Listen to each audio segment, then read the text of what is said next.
धार जिले के मनावर में जयेश ने महापंचायत का आयोजन किया, जिसमें अल्ट्राटेक सीमेंट फैक्ट्री के द्वारा जमीन अधिग्रहण का मुद्दा एक बार फिर गूंजा। वहीं शिक्षित बेरोजगार युवाओं को लेकर भी महापंचायत में चर्चा की गई।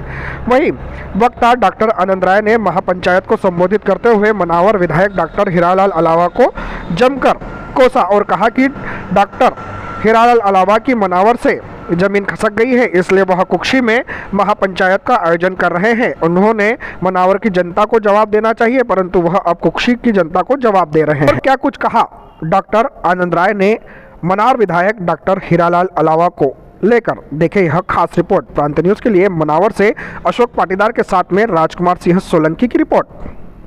मनावर की जनता को, इस मनावर के युवाओं को हमने विश्वास दिलाया था कि हम उनको रोजगार दिलाएंगे, और ये जो कंपनी है इसने जो 32 गांव की जमीन को अधिकृत किया है वो जमीन हम वापस दिलाएंगे।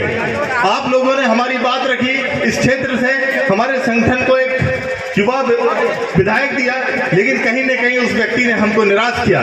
वो व्यक्ति सोशल मीडिया पे बोलता है कि मैं गद्दार हूं। क्या रायचंद गद्दार है?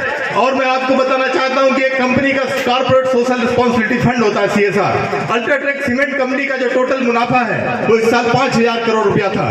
कानूनन 2% पैसा उसको इस क्षेत्र में, इस मनावर में खर्च करना था, और 2% रुपया होता है 100 करोड़ रुपया। मैं आपसे पूछना चाहता हूं कि इस मनावर में 100 करोड़ रुपया कहां खर्च हुआ, आप बताइए, और वो 99 करोड़ रुपया कहां गया? तो गद्दार कौन है? गद्दार कौन है? इस क्षेत्र के लोगों के साथ गद्दारी किसने की? ऐसे गद्दारों को हमको घर बिठाना है। जय हिंद। एक सामाजिक संगठन है और जय समाज के जो मुद्दे हैं उनको लेकर महापंचायत करता है।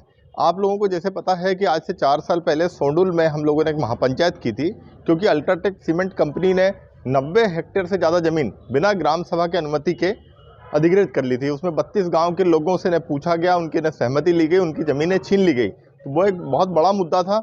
दूसरा बड़ा मुद्दा यहाँ पर बेरोजगारी था कि किस तरीके से इस क्षेत्र में जो बेरोजगार युवा हैं, शिक्षित बेरोजगार युवा हैं, उनको किस तरीके से नौकरी दिलवाई जाए।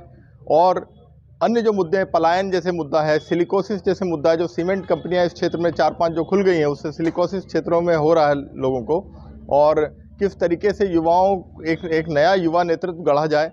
जिस तरीके से आपने देखा हुआ त्रिस्तरीय पंचायत चुनाव में भी हमारे संगठन के लोग उतरे थे, तो उन्हीं सब मुद्दों को लेकर ये चर्चा की गई और एक महापंचायत बुलाई गई है कि उस पर समीक्षा करने के लिए। लड़े वाली बात नहीं है इसमें। ऐसे कि भाई जो मनावर के विधायक हैं वो मनावर की जनता को जवाब देने की बजाय कुक्षी में जवाब दे रहे हैं।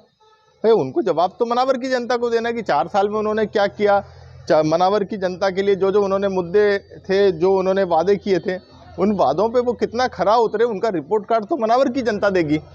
और उनको कुक्षी से थोड़ी ना चुनाव लड़ना है। उनको यदि मनावर से चुनाव लड़ना है, मनावर से विधायक है, तो उनको जवाब मनावर को देना चाहिए। और जो मनावर से यदि उनकी ज़मीन खसकती हुई दिख रही है, इसलिए वो आप कुक्षी भाग रहे हैं। लेटेस्ट अपडेट पाने के लिए देखते रहिए प्रांत न्यूज़। हमारे चैनल को लाइक करें, सब्सक्राइब करें।